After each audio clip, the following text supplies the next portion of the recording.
আল্লাহর মহান নবী হযরত মুসা আলাইহিস সালাম এর জীবনে গুরুত্বপূর্ণ অধ্যায়, সেই অধ্যায় যখন তিনি আল্লাহর নির্দেশে জালিম শাসক ফেরাউনের দরবারে উপস্থিত হলেন। সাথে ছিলেন তার ভাই হযরত হারুন আলাইহিস সালাম। প্রিয় দর্শক, আমরা এখন একটু হারুন আলাইহিস সালামের পরিচয় জেনে নেব। হযরত হারুন আলাইহিস সালাম আল্লাহর এক মহামানব ও নবী। তিনি ছিলেন হযরত মুসা আলাইহিস সালামের ভাই এবং আল্লাহ তাকে মুসা আলাইহিস সালামের সহকারী হিসেবে প্রেরণ করেছিলেন। কুরআনে একাধিক স্থানে তার নাম উল্লেখ আছে।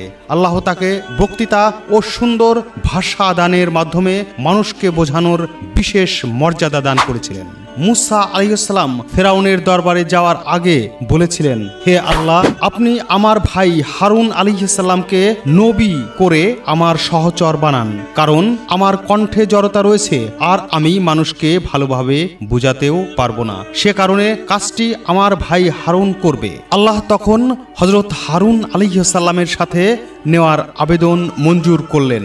মুসা আলাইহিস সালাম এর সহচর বানালো এবং হারুন আলাইহিস সালামের সাথে মুসা ফেরাউনের সুবিশাল প্রাসাদে প্রবেশ করলো। মিশরের দরবার, সেখানে ফেরাউনকে খোদা বলা হতো। সোনার সিংহাসনে বসে থাকা ফেরাউনকে তারা কুর্নিশ না করে সোজাসুজি ঢুকে পড়লেন রাজ দরবারে।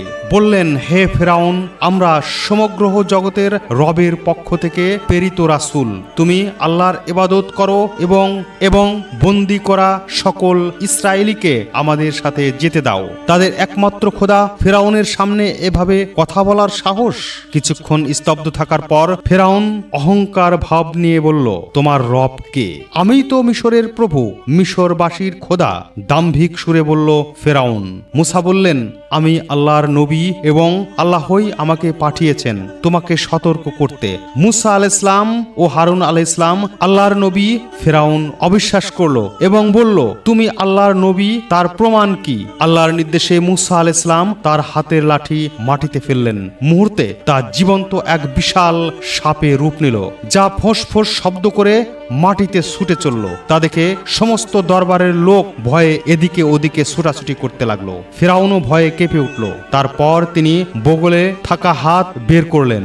হাত থেকে সাদা উজ্জ্বল আলোতে ঝলমল করতে লাগলো ফেরাউনের প্রাসাদ। ফেরাউনের দরবারে হইচই শুরু হয়ে গেল। ফেরাউন আতঙ্কিত হলেও সে বলে উঠল, এ তো এক প্রকারের জাদু। আমি তোমার বিরুদ্ধে সারা দেশের জাদুকর এক করব এবং দেখব তুমি কত বড় জাদুকর। নির্ধারিত দিনে সারা মিশর থেকে জাদুকররা এলো।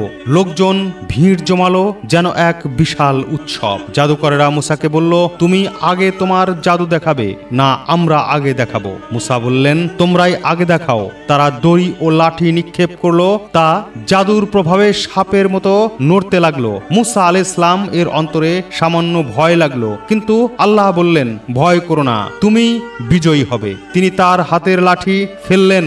সত্যিকারের বিশাল অজগর সাপ হয়ে তার সমস্ত জাদুর সাপ গিলে খেয়ে ফেললো। জাদুকররা বুঝলো এটা তো কোনো জাদু নয়, এটা সত্যই এক ঐশ্বরিক ক্ষমতা। তারা সিজদায় লুটিয়ে পড়লো আর বলল, আমরা ঈমান আনলাম মুসা ও হারুনের রবের প্রতি। ফেরাউন ক্রুদ্ধ হয়ে গর্জে উঠল, আমি অনুমতি না দিলে তোমরা কিভাবে ঈমান আনলে? আমি তোমাদের হাত পা কেটে উল্টো করে শুলে চড়াবো। কিন্তু জাদুকররা বলল, তোমার যা খুশি করো, আমরা মুসা এবং হারুনের রবের দিকে ফিরে যাব। এই ঘটনার পর ফেরাউন আরো কঠোর হলো। সে বনি ইসরাইল জাতিকে দাসত্বে রাখলো, পুরুষদের হত্যা করতে শুরু করলো, আবার নারীদের দাসী বানালো। মুসা আলাইহিস সালাম তার জাতিকে ধৈর্য ও ঈমানের দিকে আহ্বান করতে লাগলেন। যখন ফেরাউন ও তার কওম অহংকারে অটল থাকলো, আল্লাহ তাদের উপর গজব পাঠালেন। সে প্রথম গজব ছিল তীব্র খরা এবং প্রচন্ড পানির অভাব। সম্মানিত দর্শক, আগামী পর্বে আমরা শুনবো খরার ঘটনা। সে পর্যন্ত ভালো থাকবেন। আসসালামু আলাইকুম ওয়া রাহমাতুল্লাহ।